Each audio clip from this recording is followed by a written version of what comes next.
Hey guys, it's Clayton from 316 Creative Works. Hey, listen, if you know me, you know that 316 Creative Works exists to partner with artists, businesses, and churches.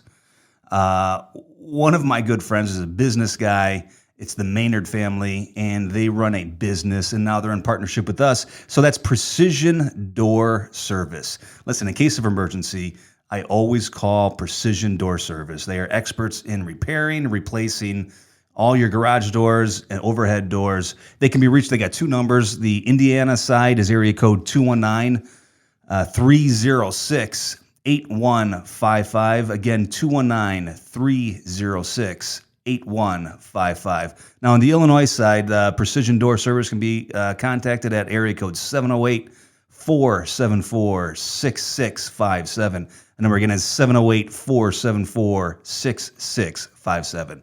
You can always get them at precisiongarage-door.com. That's precisiongarage-door.com. Of course, we'll probably have Justin throw a contact card up there for you so you guys can see it if you're watching this. Again, this is Clayton from 316 Creative Works, introducing you to another member of the family, the business of Precision Door Service. Thanks, guys. Thanks for checking us out. Thanks.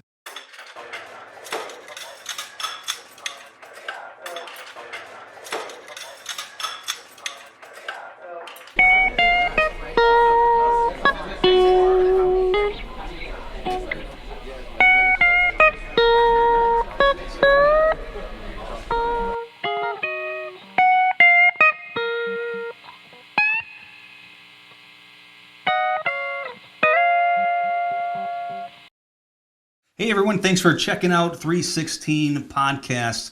I am Clayton from 316 Creative Works. As most of you know, we're recording live from the Farmhouse Studios with a special thanks to Larry and Sandy for making all this possible. A couple other thanks is some production crew. We have to thank my creative producer, Esther. We have to thank the house manager, Danielle. And with us, as always, is our sound producer and sound engineer. His name is Justin. Guys, big thanks to those guys always. Hey, listen, I am super excited. So excited that I couldn't sleep last night. It's like going to Disney World for me. But I want to introduce a very good friend of mine. Now, here's a man that I have known for a handful of years who has inspired me, but more than just me, Juan Ortiz has inspired countless people. So before we go too far into all that, I just want to welcome Juan Ortiz to the Farmhouse. Brother, thanks for coming. I so appreciate you so much, man. Oh, no, I'm so excited to be here. I love this place. Yeah. This place is incredible. Yeah. I know over the years we've talked a little bit about your dream to build this studio, and I've heard you talk about, tearing this down and building this. And to be here and actually see it, and especially your theater in there, that is, I mean, that is a really, really cool place. But I love this facility, so it's fun to be here. Yeah, everything worked out, man, from top to bottom. Out of a season of sadness, right? God has turned it into something quite remarkable. So we're really glad to be here. Now, Juan, we're just, we're just two buddies. Right. We're just gonna sit back and we're gonna talk for a while. We're gonna be honest and real, like we always are. We're gonna kind of just let the conversation go wherever that conversation will go. So I'm going to start with today, first of all. Okay. Just real quick. Just so everybody knows, you're married? Right. 36 years. 36 years. Yep. To the same person? To the actual same person. Now, we've been happily married about 7 years. Right. But still, 36 years it's been. The last 7's been pretty great, right? No, it was in the middle somewhere. No, 36 years, and we met in college, and we dated 4 years, all 4 years. So you were like a freshman in college when you met? Yeah, it was incredible. I mean, actually, I saw her 2 weeks before school started for freshman orientation, and I was just in love with her, but she didn't notice me for a while. So it was your senior year that she finally agreed to date you? No. It was our freshman year, but she just didn't notice me for a while, So, but I saw her, I was in love, and I was like, I just never thought I'd marry. That was the thing. The upbringing that I had was just rough. And I always thought, I'm going to end up living with my mom the rest of my life because my mom needed me. Which isn't entirely untrue. No. But we can get into that. Yeah, I mean, the more you hear my story, but I just really had made a decision. I got to go to college, and thankful to my youth pastor because he's the one that really saw that potential in me. And I knew I needed to go to college, get an education, and I made a commitment to my mom. I'll come home, I'll work, and I'll take care of you the rest of your life because my mom suffered a lot. So marriage was out of the question. I had no idea how to, date someone. I had only really dated one or two girls, and not for long. So when I saw Becky, I was like, dear God, that's it. If I could be married, this is the woman I'd like to have. So God had a dream for you that you didn't even have for yourself. No, but as soon as I stepped on campus, I was like, that's the dream right there. She was stunning and beautiful, and she still is today. It's crazy. Yeah. Guys say this a lot to kind of screw with each other and whatever, but I'm going to tell you, bro, I know you, I know your wife, and you absolutely hit out of your park. Oh, yeah. Yeah. You're a handsome fella, but come on. Well, thanks. That's generous. But I will tell you, it's weird. When we first started dating, like my wife was 18. We were both 18. But she looked like a 29-year-old runway model. Yeah, and she looked like that for the last 40 years, right? Yeah, she's stunning as an 18-year-old. Yeah. And at 18, I look 12. So, there's this gorgeous blonde walking this little boy. It almost felt like she was... She was like your favorite aunt or something. Is she serving in the community this weekend or what? Her little brothers, sisters. Right? Yeah, but I was... And I, it's kind of weird for my self-image. I had such a low self-image at the time. I felt like $1 million to be around a woman so beautiful, so confident. Like everywhere I went, I didn't even care if guys were looking at her. Like, how some guys get jealous and they get mad? You kind of want to show that, right? I was like, yeah, she's... Now, I don't know if you agree. What I commonly say about my wife is I think that you would probably say about your wife, because I kind of had the story's different, but still had a kind of dysfunctional childhood, and I way out hit my league. But I will tell people that my wife is the hottest blonde I've ever met. Yeah. But that's the least attractive thing about her.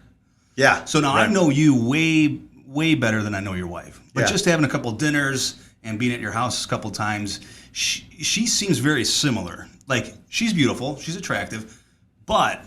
Man, when you really get to talk to her, you really realize how smart she is, how good of a communicator she is. She's just really, that's the least attractive thing about her is her physical appearance. Yeah, she was babelicious, as I like to call her, from Wayne's World. But I loved her look. It just meant a lot to me. But she is such an amazing woman. She's so confident. That was the thing that I loved about her. Like, she didn't question life. She knew where she was going. And more importantly, she loved God. Yeah. Like, her confidence in who she was and where she was going, and the fact that she knew God was real and was following him, I was like, man, I just want to be around her. And yeah, you're right. She's much more beautiful as a person than she is physically. So. But you guys had a very different upbringing, a very different childhood. Oh my gosh, night and day. She came from, you hate to say it, but let's just put it out there. She kind of came from normal people, right? Yeah. I guess if there's a thing called normal. But she actually came from the East Coast and was out there, grew up in a conservative Baptist church. Her mom played the organ and still does, which is crazy. Her mom's like 89 years old.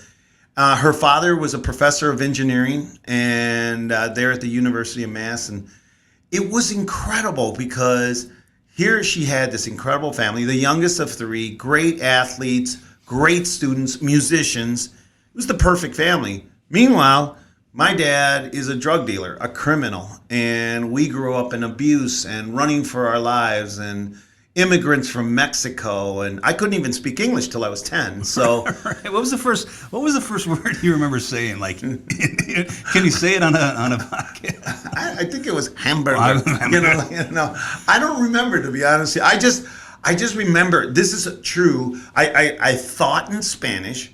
Yep. That was my thought life because I spoke it. And I remember the first time I started thinking of words in English, and it was bizarre. It was like, wow, that word I just thought about was English. Now, by the way, I couldn't say it. I couldn't actually say the word, right. but I thought it because I had heard it so much. Yeah, yeah. And so, yeah, I couldn't speak till I was 10. So by the time I got to college, I mean, my life was a mess. I was a mess. And here's this really stable, solid Christian woman. And literally, she was so beautiful. She could have literally had any. Well, actually, I think a couple weeks into college, she was dating a senior. Football player, probably, right? Captain of the team. Yeah, right. Yeah. You know, bushy blonde hairdo, drives a red convertible GTO. Yeah, of course. You know, I'm driving a donkey. No. For crying out loud. I mean, I'm like, I don't have a prayer with this woman, but yeah, she was just the perfect girl, and a lot of guys loved her, and it always boggles my mind that I ended up with her. I mean, I'm really, really fortunate. So. But now you said a couple things just a couple of minutes ago. Your dad. Mm-hmm. Did you say drugs? Oh yeah, he was a drug dealer, and you know he was always high. He didn't really do a lot of the heavy drugs, but you know marijuana was what he sold on a regular basis. Today it's no big deal. People are like, hey, it's legal, right? It's legal. But back then, I mean, you know, he was dealing this stuff by the truckloads. Yeah. This was not a guy that was selling little bags of dope. He was moving truckloads. Yeah. And he, you know, carried a gun. Yeah. Well, look. So Juan, here's the deal. We're just two buddies talking, having time.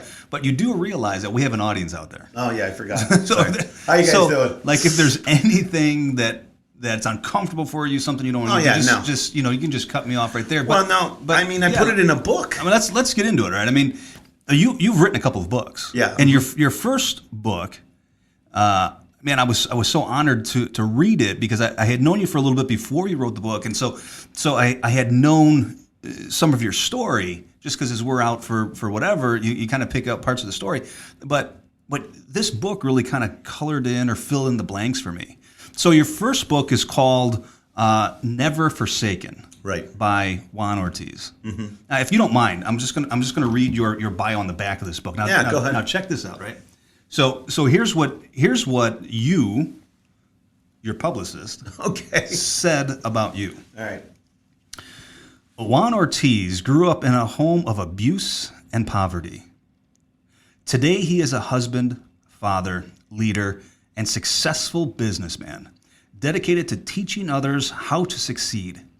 He's a speaker and an author. He's a CEO and president of Juan Ortiz Inspires, Incorporated. He and his wife live in the greater Chicagoland area.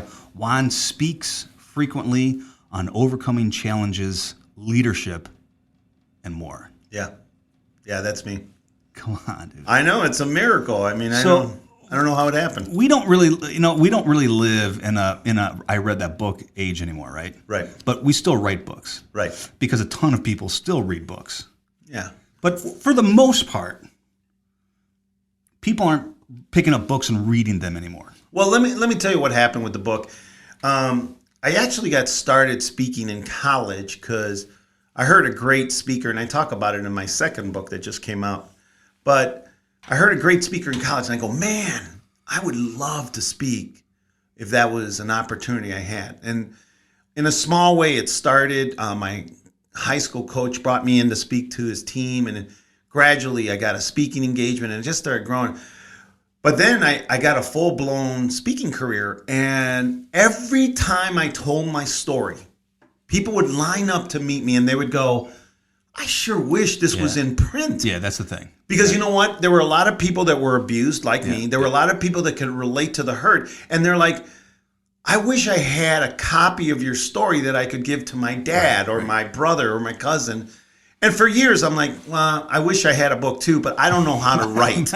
And so I can barely speak English, let alone write. Right. And so for many years, I put it off until about 5 or 6 years ago. I hired a guy to ghostwrite it with me, Judson Poling. Yeah, actually, let's just uncover that relationship real quick. So a ghostwriter is just a guy who knows how to write. Correct. So it's not his story. Right. It's your life, your story, your truth, and you and Judson would sit down and you would just unpack stories for him. Right. And he would write him, and he'd give you chapter 1, and you'd say, no, that doesn't seem right. This is off, and you kind of switch the facts around and make things accurate again. And he and I know Judson a little bit. I actually know him from his Willow Creek days, where he was he actually started Willow Creek. Yeah. And he was the drama guy, and me being an actor in Chicagoland, me and my church kind of patterned our creative efforts out of what Judson Poling was doing at Willow, because a lot of churches did. Yeah, so that's how I got to know Judson, and then meeting him through you, and then through another organization called The Crucible. It's been really great to get to know him a little bit.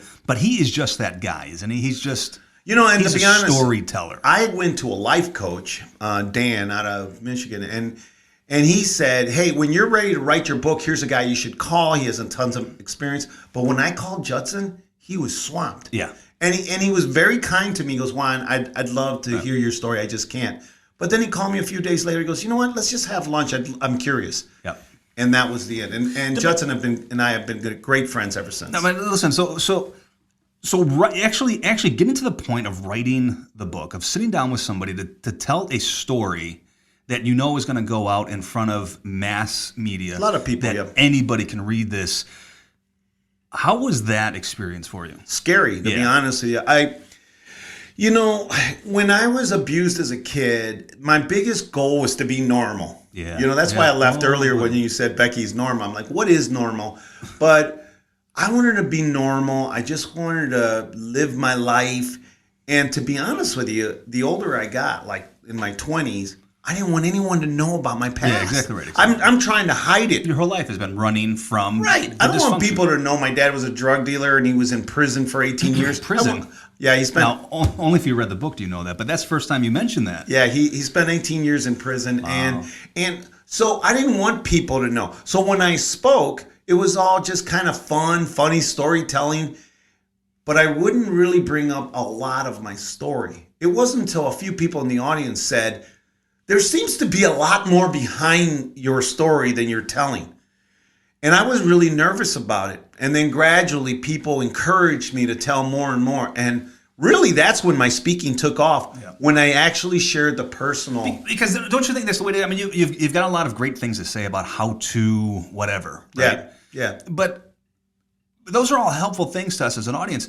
But we don't really care until you have given us credibility through your story.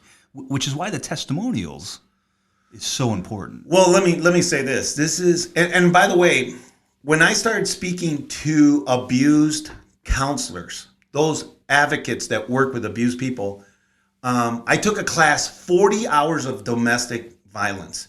It was one of the hardest things I've ever done in my life, 40 hours of it. And what was painful for me, literally in tears, and it even wells me up a little bit as I'm talking about, I thought I was the only one being abused. Yeah, right. I had no idea how many people had grown up in abuse, whether it was emotional, mental, physical, sexual, right, and some in all cases. Yeah. And once I realized that my story could actually help people, then I was willing to deal with my past and learn how to tell the story. Because God really wrote the story, right? I mean, so you're in the Farmhouse Studios on one of our flagship podcasts. This podcast is called Talking With. Yeah. Today we are talking with Juan Ortiz. Right. And here's the thesis behind this podcast is that I feel that God is still writing His Bible through the stories of the lives of people, right? Yeah, now, we're not reading them in the Bible anymore, but as you know me, my life's mission is to creatively communicate the gospel or the stories of God, right? Yeah. And so God is still writing stories. And you have an amazing story. It is a biblical story that's just not found in the Bible. So, I've always, I just have to insert something. It's probably my favorite thing about you and I being friends. I love talking to you on a regular basis because I learned so much from you, Clay. Yeah. I mean, I don't know who's watching this or hearing this, but if people haven't gotten to know you or have listened to you teach, they're missing out. I really feel God's giving you wisdom and it's giving you clarity on what God's all about in the Bible. And every time, like the little nugget you just gave us. So out there, if you were listening or you're watching this and you missed that, that is so encouraging to know that God is still writing through stories like mine. Yeah. And your it gives me encouragement. Thank you. It's very, very generous to say. Thank you, Juan. Yeah. And God is still writing those stories. So there's hundreds, there's thousands, there's millions, right? And so take us through. I mean, we've only got a couple minutes left in episode 1 here, but take us through. You're born in Mexico? No. So my parents are born in Mexico and immigrated at the age of 16 and 17. Okay. It's all in the book. Yeah, right. And my dad came from a wealthy side of Mexico, so he had a lot of money. He was legal in the United States and spoke 4 languages. My mom came from your typical poverty in Mexico, but she was, again, stunning. And my dad basically married her at a very young age and said, look, when you marry me, we're legal in the United States, and let's go make our life there. He loved it here. Yeah. And so they came to San Antonio at 16 and 17. And a year later, when my mom turned 17, I was born. No kidding. I'm the oldest of 6. You're the oldest of 6. Yeah. Wow. So eventually, you guys did move back to Mexico. I mean, you were kind of partially raised in Mexico, right? So I was born in San Antonio, even though my parents moved here. Yeah. But a lot of Mexicans do this when they come over the border legally. Right. They go back and forth all the time because you go back to see family. Yeah. You go do this. And but actually in my story, my dad was so messed up as a young man. But he sounded, I mean, just what you said about him, he sounded okay. So when did he start getting messed up? Early on, even before he was married, he was so smart. He was a straight A student, spoke 4 languages, was a great athlete, and great looking guy, but he was arrogant. He had so much pride. He just thought he was the best thing in the world, and that never left him his entire life. It actually ruined his life. But there was a point there where my grandparents back in Monterrey, Mexico, actually took me back. And I was about not quite 1 year old. And so I lived with my grandparents and my 2 aunts. And I lived with them, believe it or not, for 3 or 4 years. And to this day, it's been the saving grace in me. Because, they talk about when kids are most influenced between 1 and 5 years old. Yep. So fortunately, my first 3 or 4 years of life was with these incredibly sound, good people of faith and hardworking, and they loved me because I was the first grandson. Yeah. And so, it's been a blessing. It's been the foundation of my life. So God really showed up in those early years for you. Yeah. All right. So your mom, your dad. Now, is your dad a drug addict or just a drug runner? Both. Yeah. I mean, he was just addicted to drugs. I saw so many days where my dad was, high on weed and also drunk. He would drink straight whiskey and he would do it every day. And here's the crazy part. He had all kinds of jobs, but he would literally go to his work like that. I mean, he'd work 7, 8, 10 hours completely intoxicated. It blows my mind. Now, I understand the dysfunction. I come from an alcoholic family. Okay. I'm an alcoholic myself. Okay. Right? Next month I celebrate 18 years. Wow. Of sobriety. That's incredible. So it's before I met you. Well, I knew you were a recovering alcoholic, but I didn't realize it was that long. Yeah, it's been 18 years next month. So you said abuse, dysfunction. So I get the dysfunction. I wasn't abused. Mm-hmm. There was different brokenness in my family, but it wasn't really abuse. My dad never abused me. What kind of abuse were you raised in, or what kind of dysfunction were you raised in? Well, definitely physical. He beat us on a regular basis. Okay, so your dad was just an angry drunk. He was angry. And now obviously in my life and being able to write books, I realized that my dad wanted to be good. Yeah. Actually, I think all abusers want to be good. Well, nobody wants to be bad. No, I mean, they do bad things. That's a good point. But see, here's the thing. Hurting people hurt people. That's right. Right? But my dad wasn't hurt by anyone. His father, his parents were good. Here's the deal. My dad wanted to be good, but he was so proud that he wanted to be rich and he wanted to be famous and he wanted to be all these things. And when he couldn't accomplish those things, he spiraled the wrong way. And the harder it was and the farther away those realities he were from, the more he drank, the more he took substance. And it eventually took over his life. And that's what really devastated him. Because he just couldn't be the guy he wanted to be. You said something interesting. You said he spiraled the wrong way, which is interesting because in your life you had kind of a very similar desire, right? I mean, you wanted to be better. And you spiraled. Yeah. You spiraled the right way. But I will tell you, and I write about this in my second book, I spiraled the right way because I had mentors A foundation as guardrails. and mentors. That's excellent. Excellent. So I had that foundation, but then I had mentors that go, hey, stay in line. My dad never did. And not that he didn't have them available. He didn't want them. Yeah, he didn't use them. Let's take a break right there. Juan, it is so exciting. I love you so much. I so appreciate you being here. I so appreciate you bringing your books. Yeah. And your book really helped fill in the blanks. I can see that we've got a lot more to talk about. Let's just take a break here. It was 316 Creative Works and 316 Podcast. We're going to come back with episode 2 of Talking with Juan Ortiz.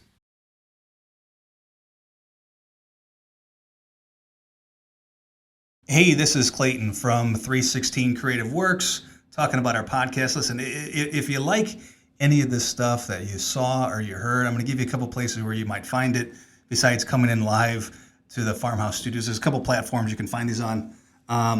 So you can check out Facebook, YouTube, Spotify, Apple Podcasts, Google Podcasts, iTunes, and SoundCloud. So for the cheap seats in the back there, let me say this one more time. You can go to Facebook, YouTube, Spotify, Apple Podcasts, Google Podcasts, iTunes, and SoundCloud.